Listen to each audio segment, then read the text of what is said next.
Hello and welcome back everybody to the Foodbuild factory, where today we're going to take a look at the Mighty Malpractice. That's the girl you can see on screen right now. And as always, I'm going to show you some gameplay in the first part of the video, and in the second part of the video we're going to take a look at the perks, mutations, equipment, and everything else you need to know in order to recreate the character if you want to do so. Let's get right into it. What this character is going to be about is, it's quite a mouthful. We're going to play as a medics power armor gunslinger, a combination that for a lot of you would probably ring some bells, and you will say that, well, first of all, okay, I gotta switch my weapons here. Um, a medic's character in general isn't the best thing to do in this game, unless you're role playing. And then furthermore, you do have gunslingers, which are notorious for being a bit underpowered. And then on top of that, the combination of power armor and gunslinger is just something you very rarely see, for the simple reason that vet-centered characters don't really go all that well combined with power armor, because they really drain your fusion cores. But stick with me here, guys, because actually I had a ton of fun with this build and it turned out to be way better than I actually expected, which is something I'm always very happy about, obviously. And basically this build here is pretty much the epitome of what I like about running this channel here, finding some unique kind of builds that really work well all together. And this one here was a real gem for me. So what I was trying to do is I want to make a build centered around the unique weapon, which is called the Medical Malpractice. That's the revolver that you can see that we are using here. And basically how you obtain this weapon is either you got it like way back, like a year ago or so, when survival servers were still a thing. There was a challenge which gave you the chance to obtain this weapon. And if you don't have it from then, you can nowadays get the plans for this weapon from the daily ops. And to be honest, I quite prefer the new ones that you can get from daily ops, for the simple reason that those weapons have something I really miss in Fallout 76 or in newer Fallout games, which Bethesda seems to kind of do again here, which is unique skins. It's a bit dark here. I hope that by the end of the video we're going to have sunlight so I can really show off the weapon, otherwise you will see it when I'm looking at it in the inventory. But it has a really cool skin, and what the weapon is we're playing with a Medics 44 revolver with extra VETS hit chance, as well as less VETS cost. I'm sorry, by the way, this server is a bit messed up. I tried to switch to a public server in order to respawn the enemies, but yeah, they didn't all, as you can see here. So usually we have some kind of random encounter here, but I think we can continue the video without those guys. We're still having a bunch of enemies that we will fight, and yeah. Okay, there we have some red roaches. And yeah, back to the weapon. It is a medic's revolver, and to be honest, first time I got hands on this weapon, I was really disappointed. Because yeah, it wasn't like I was surprised by what I found, because yeah, as I said, it's not the best legendary effect in the game, coupled with being on a weapon that the whole weapon class isn't all that great. But one thing that's really cool about the Medical Malpractice is that, according to the Fallout Wiki, it has more base damage than other revolvers in its class. Something like, I'm not entirely sure, but I think a standard 44 revolver has something like 60 base damage, whereas this here Medical Malpractice has 86 or so, so it's quite a significant boost. And actually it works out very great. So in addition to that, it comes with a pretty unique receiver. Not unique in the sense that you can get it otherwise, but most people just go for the hardened receiver. And on this occasion here, similar to what I did with a hunting rifle in a video which maybe you saw, is especially nowadays with all the changes to additive bonuses rather than multiplicative damage bonuses.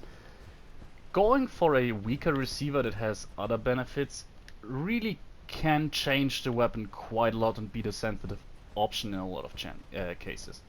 And what we went for here is we are actually using the tweaked receiver, which gives us a little bit less damage. But overall, no matter how much we're boosting our damage, we're still only missing out on 12 damage, which is simply not a lot. I mean, think about it.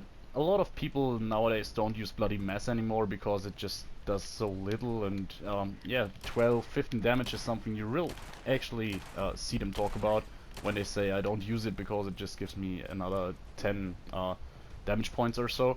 So on a receiver, it's really a good addition. And similar to what happened with the tweaked receiver on the hunting rifle, while in terms of stats, it only tells you that it gives you a fire rate of 7 rather than 6, which doesn't seem like a whole lot. If you're not trying it, you really wouldn't think that this makes a whole lot of a change. But as you can see here, we have really way better fire rate, but more importantly, we do have a crazy fast reload for a revolver, which is something I didn't really understand, to be honest, because when I tested the weapon, I genuinely believed that this was a function of the legendary weapon itself, that it has some kind of a hidden legendary effect of faster reload or something like that. But according to the wiki, that's not the case. Like, looking at the wiki page, it says that the reload speed is 3.33 seconds, which is the same as it is on a 44 revolver. So I really think it has to be part of the receiver.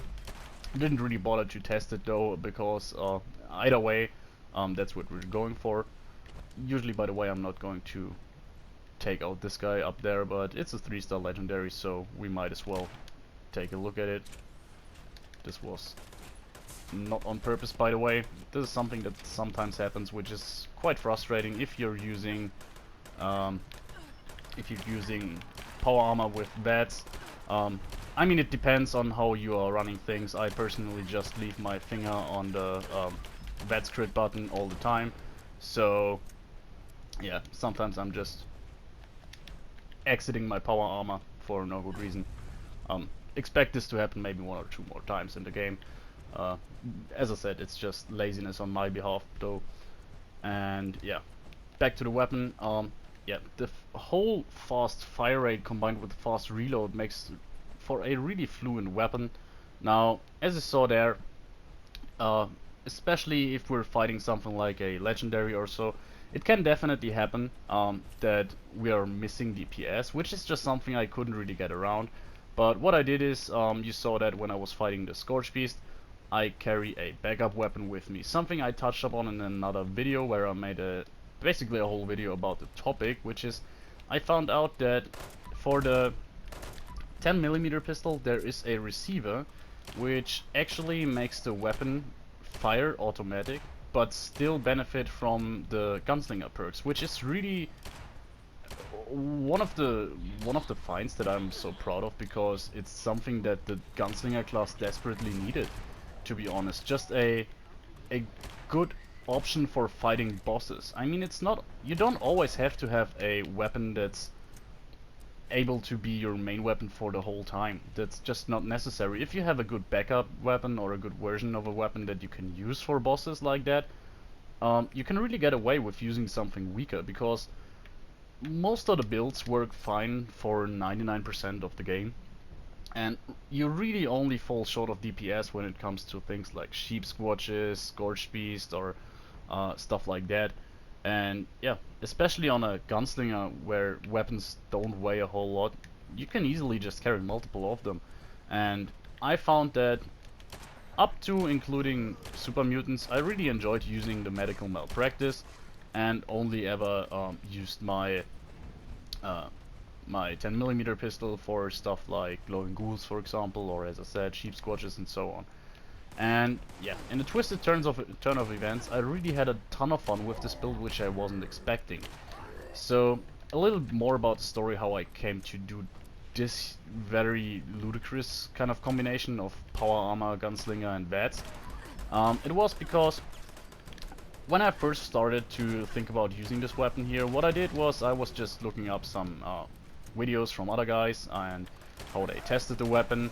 And what I found is that a lot of people just use the weapon on a very min-maxed gunslinger build, which on first sight looks like the sensible idea, you know, like if you have a gunslinger that works very well, mostly we're talking about low health bloodied gunslingers and so on, you expect that, well, that's probably the best build you can use for any type of gun.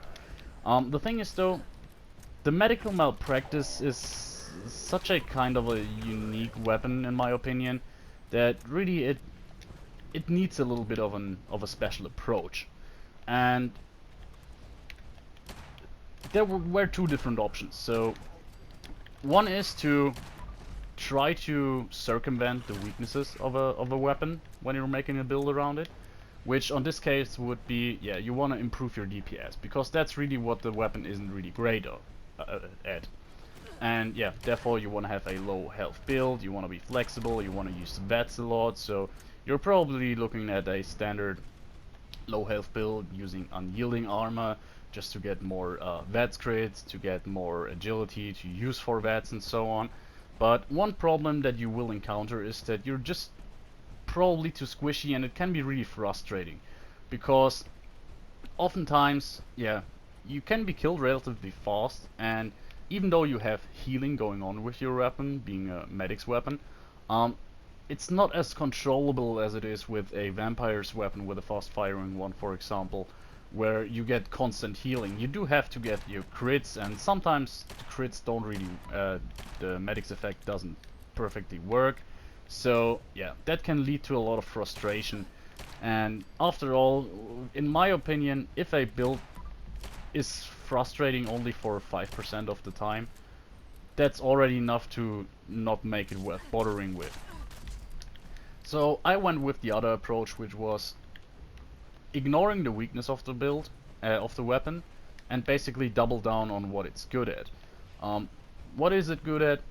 It's good at making you a bit more tanky. So that's why I thought, hey, well, if it's not enough to keep me completely alive on something like a on a low health build, I just want to go for a tanky build to start with and make me basically invincible. So as you saw there, we had a legendary Mr. Gutsy getting us close to dying, but that's, to be honest, one of the most dangerous enemies in terms of damage output. So other than that, fights against super mutants or anything, we're basically invincible. The bit of damage that they do to us, we can really just tank. And another weakness here we had, which I tried to circumvent, was the DPS. But rather than going for the most damaging receiver, as I said earlier, I went for something that gives me way more fire rate and faster reload. And that makes the whole game way more fluent. Yeah, you might probably take something like 2 to 3 shots in order to take down an enemy, but I didn't really feel like it was a problem at all, because the breaks we're taking for reloading are relatively short, and even then the damage we're taking within the time of reloading, we can easily heal back just by shooting the enemies.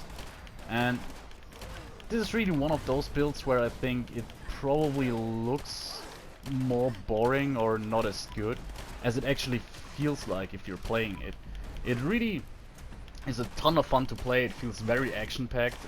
It's basically, I can say the same thing about it that I said when I was making a power armor unarmed character, which is, it feels way more satisfying than it should, in my opinion. And the best thing about it is, in my opinion, it really feels like I want a gunslinger to feel, which is something, if you're playing on the better gunslinger builds in this game, talking about, yeah, maybe one I really like was using quad and VATS crits. It oftentimes just doesn't feel too much like a gunslinger. You're trying to one-shot whatever you can, trying to stay in cover and everything. And with this guy here, you can just approach pretty much everything head first and tank everything. And another big downside to the build that would probably occur to you is that it will consume a lot of fusion cores. Which is actually very manageable in my opinion. Once you're using the tools that the game gives you, you're still running through fusion cores relatively fast, but it's definitely manageable. We're talking about something like, if I had a number on it, maybe like 3 fusion cores per hour, depending on what you're doing.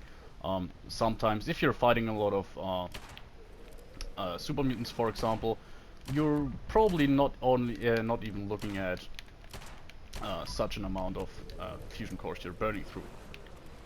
By the way, this is a bit frustrating. I have the feeling when guys get stuck like this that they just take way more damage than they usually would. And yeah, good situation for me to show off my 10mm pistol again. So this is really something. Okay, we're not doing damage at all now. Yeah, sorry, I'm not sure what's happening here. The servers are quite buggy. I really can't say what's happening exactly. And yeah, having this weapon here is really a lifesaver. With the calibrated receiver, it really changes the whole build. Having this option here, basically it's a trade-off. You're trading 10mm bullets for damage, like you're just pumping lead into enemies. Well, anyways, was killing a bit more here than usually. Usually I don't really go for those floaters down there, but since we didn't have the random encounter in the beginning of the video, I felt like I wanted to look at those guys here. So I hope you enjoyed the gameplay part. I really think that, yeah, this is something you should really try. Please give it a try, guys. This build is actually way more fun than it looks like. It's hard to describe, but it's really action-packed. Another thing I have to say, which I failed to mention during the video, is this, similar to the build I shown where I was using the tweaked receiver on the hunting rifle, you should play in first person, because showing you here, you can shoot quite fast, reload quite fast, but once you're going into third person, the fire rate is way slower. So this is something to consider. It's definitely a first person only build. And sadly I didn't really show it off where it shines the most, but that's because I have my standard route, which I'm always taking just to make sure that the builds are shown in the same situation. But this build here is extremely fun if you're running White Spring or any kind of event where you're killing a lot of mobs, thinking about Path to Enlightenment or Radiation Rumble. It's very fun at Radiation Rumble. And yeah, still a bit dark, so we can't really see the skin, but we're going to take a look at that in a second. So now we're going to take a look at our mutations first, and here you can see them. We do have Bird Bones, Chameleon, Eagle Eyes, Egghead, Herbivore, Marsupial, Speed Demon, and Unstable Isotope. Right off the bat, Unstable Isotope, Herbivore, Egghead, and Chameleon. Those aren't necessary, especially Chameleon, and there are basically personal preference. I have Egghead here for a little bit more of a intelligence buff to level up easier, but it's not really necessary in order to fight better or anything. Herbivore, it just gives you access to a lot of good buffs. I didn't really show them off, but especially everything that buffs crits or AP regen, talking about stuff like Corn Soup or Blight Soup, those are very good. And Unstable Isotope, well, it's just a leftover from another build. So the important ones here are Bird Bones, Eagle Eyes, Marsupial, and Speed Demon. Those are the mutations you want to have. For Bird Bones, for extra agility, meaning more action points to use in VATS. Eagle Eyes, very straightforward, we're constantly using VATS, so extra perception and crit damage are very nice to have here. And Marsupial is just a good all-rounder, bit more jump height and carry weight, never hurts. And Speed Demon really doubles down on our reload speed, which is actually one of the corner pieces of this build here. And yeah, that's basically it. It's always nice to have some more running speed as well, though. And that's basically it when it comes to the mutations. And let's take a look at our equipment. Here you can see it. It's the Medical Malpractice. It has the Medics effect, extra VATS hit chance, and 25% less VATS action point cost. And in addition to that, as I said, it's something that the game really doesn't tell you, but you have to just compare it to other weapons. It has more base damage than a standard 44 pistol. And as you can see here, I'm not sure, it could be a Western revolver though, now that I think about it. Anyways, quite a good weapon, I really like it. You just really have to specialize in it. And yeah, I do love the skin, it's very cool with that little white cross on the side. A very unique weapon indeed. And as you see there, we do have the hair trigger receiver. I think I recalled that a little bit wrong in the video and said it was the tweaked receiver, but yeah, hair trigger receiver, that's the one you want to have. Aligned long barrel for better VETs. Action point cost, same with the precise grip. This one gives us more condition as well as better action point consumption. So does the reflex side. And yeah, that's it. Now the other weapon we were using here is this here, quad faster fire rate, less VETs cost, auto 10mm pistol. And I will show that off in the end of the video that I was not talking trash here. The weapon is indeed boosted by gunslinger perks, not guerrilla perks, even though it is automatic. But as I said, I will show that off later. Tweaked automatic receiver, that's the one you want to have. And then we still have our power armor here. You do want to have the vented modification on your legs. They give you like 5% less fusion core drainage each, so they really help you with not burning through such an amount of fusion cores. It's not a lot, you can still go for calibrated shocks if you really have a problem with the carry weight on the build, but I would definitely recommend you to do them, to use them. For the helmet, we do have the targeting HUD at the moment. I really would have loved to use the VETs overlay, so we have just a little bit more VETs accuracy. Would definitely be nice to have and would synergize very well with the VETs hit chance effect on our weapon. But yeah, after 2 or 3 server hops, I didn't really want to bother to go on server hopping for the modification, and that's why I just left the targeting HUD that I had on the helmet. The arms aren't really modified at all, and then we have the core assembly plant on the torso just for better action point refresh. And that's basically it when it comes to the equipment, and now we're going to take a look at the perks themselves. So in strength we do have traveling pharmacy as well as bandolier.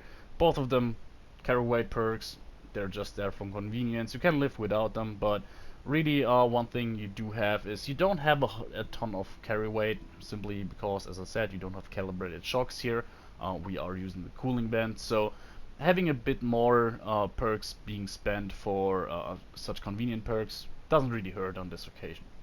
More importantly, we do have 9 perception, which is a nice little sweet spot where we still have enough perception that we can reliably hit anything, but don't waste too much perks. The important ones here are tank killer and concentrated fire.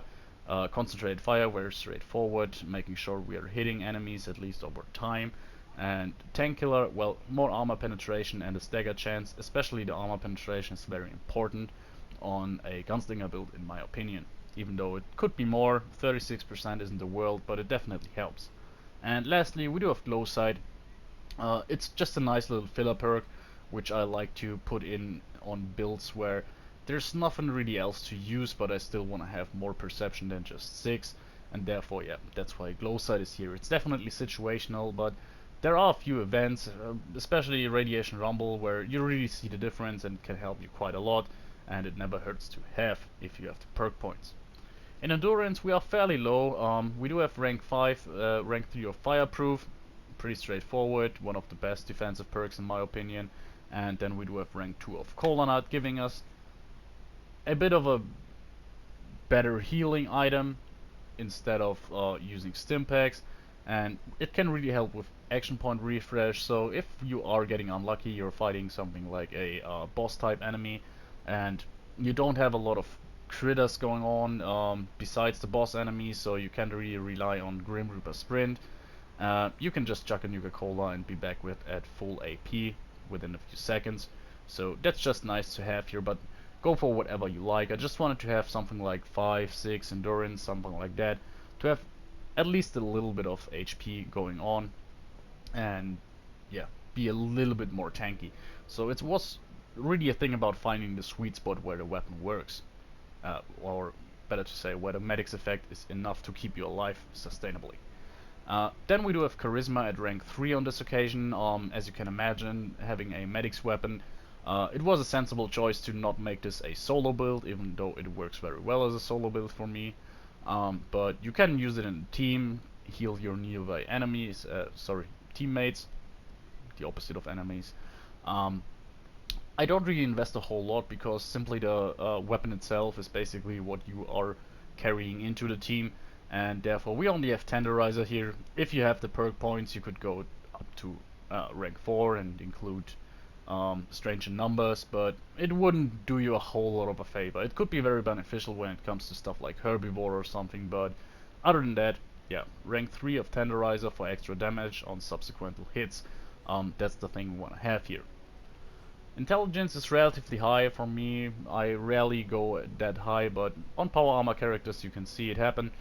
We do have 11 intelligence, batteries included, and weapon artisan, which is the wrong one here. Power user. Sorry, lately I don't know what happened, like every now and then I forget something pretty much on every build.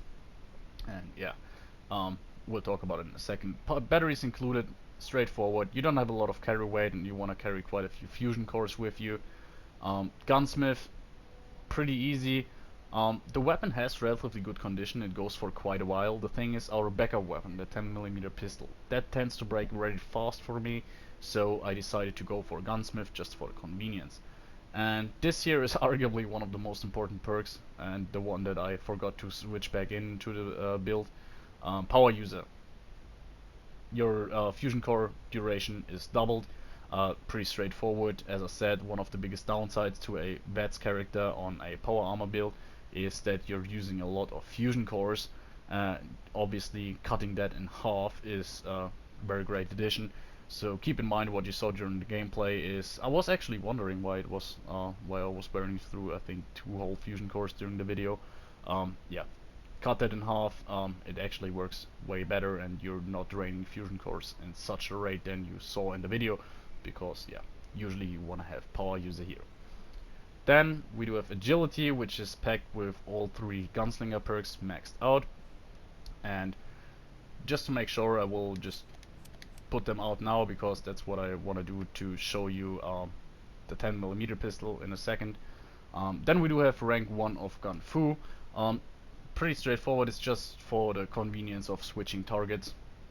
I mean, 10% extra damage to your next target is nice to have, but yeah, subsequent higher ranks of the perk would just give you up to I think 30% extra damage on more targets, but yeah, we just want to have the ability to swap. And lastly, we do have rank 5 of Adrenaline, so very straightforward, better damage output once you're killing a few enemies, so that's just a no-brainer. And then we do have luck here, which is packed full. We are at 15 luck. We do have Grim Reaper Sprint, obviously a very good perk for pretty much every single VETS character, giving you a chance to refill your action points when you kill something. Then we do have better criticals, straightforward as well. We're relying on criticals to do our damage, so that's very important here. 4-leaf clover as well as critical savvy. So critical savvy helps us to get at least 1 crit in 3 shots, so that's nice to have. And 4-leaf clover I just packed in addition, so we have a chance to get more crits than that. Depends, maybe you want to leave it out, maybe you want to use ricochet, maybe you want to go for bloody mess in order to give yourself a little bit more damage, but I really felt like 4-leaf clover was the sensible choice here. And lastly, we do have Class Freak and Starch Genes. Starch Genes is very obvious. We want to keep our mutations, not get any new ones. And Class Freak, well, we were just left with 1 more perk point in luck, so I thought, yeah, Class Freak never hurts, rank 1. What you could do is something I've shown off in another video, where you go for repair bobbleheads, and in that occasion what you want to do is have Curator here. That would be a nice option. So once you're taking a repair bobblehead combined with the power user perk as well as the cooling vents, you're basically, yeah, you can pretty much use your fusion cores infinitively. I think it stacks up to something like 90% less fusion core drainage, so that's very nice to have. But unless you have that, well, as I said, I went for Class Freak just to reduce my perk my debuffs from our mutations a little bit. Then we're going to take a look at our legendary perks here, and they are very straightforward. We do have 4 of them boosting our stats, so not a lot to say about them, just giving us access to more perk points. Then we do have far-flung fireworks at rank 2, which isn't really crazy, but I just like it. It's a fun effect and gives you a little bit of a damage output, especially if you're killing ghouls or something. Every now and then you really see a benefit from it. And lastly, we do have electric absorption, which is just a pretty much a must-have legendary perk if you're using power armor, for in my opinion, because it actually heals you. On this occasion, though, we're actually more interested even in the recharging of your fusion core. Very important, because one thing to consider is, even though you're running through fusion cores relatively fast, a lot of endgame characters can have energy weapons. Talking about robots, talking about super mutants. Every now and then you encounter some human targets. So, for example, blood eagles. Oftentimes the bosses wearing power armor carry a Gatling laser, and if you happen to stumble across one of those guys, well, your complete fusion core seems to be back charged to 100% in pretty much no time. And yeah, that was basically it. I hope you enjoyed it, guys, and now we're going to take a look at our weapon here. So here it is, our quad 10mm auto pistol. You saw it during the video, I can show it once more here. It is automatic. We're currently looking at 28 damage. And once we're adding in our gunslinger perks here, 45 damage. Not sure, I have to see. I don't think I have. Oh yeah, I do have one guerrilla perk here, which I will use to show that it is sadly not boosted by the guerrilla perks. We are at 39 here. Putting on the guerrilla perk doesn't change anything. So could have been a cool concept if it was able to double dip in both guerrilla as well as gunslinger perks. That would have probably made it one of the most powerful options when it comes to gunslingers, but yeah, sadly that's not the case. Anyways, guys, I hope you enjoyed it. This was really... yeah, I'm not quite satisfied with the gameplay itself. I feel like on some occasions I made some mistakes that weren't necessary, so especially the start was a bit hicky. Exiting power armor without a good reason and everything. So yeah. One last thing I want to touch on in a second here is, I'm not sure if I mentioned that. If you are exiting power armor and re-entering it, you have to switch your weapons. So let me show that. That's basically how I actually think that maybe the faster reload is still a legendary effect of the weapon, rather than that it comes with the receiver. But let me show that off here. We are back to a relatively normal reload speed, and if we are switching our weapons here, we are back to the faster reload. This is something that happens if you have perks equipped that give you faster reload, or if you have the faster reload legendary effect. That's just a bug that's in the game for pretty much ever. So yeah, something seems to be fishy here, but just keep that in mind. You can really fast switch your perks, your weapons really fast, since they're all pistols. And well, that was it. I hope you enjoyed the video, guys. I really can only advise you to try that build out. It's actually a ton of fun, and really, please don't be so afraid of using up too much fusion cores. I think it's actually very manageable, and to be honest, this was one of the most enjoyable gunslingers I've played in ever since the game came out. No joke here. Give it a try. Really fun. Bye.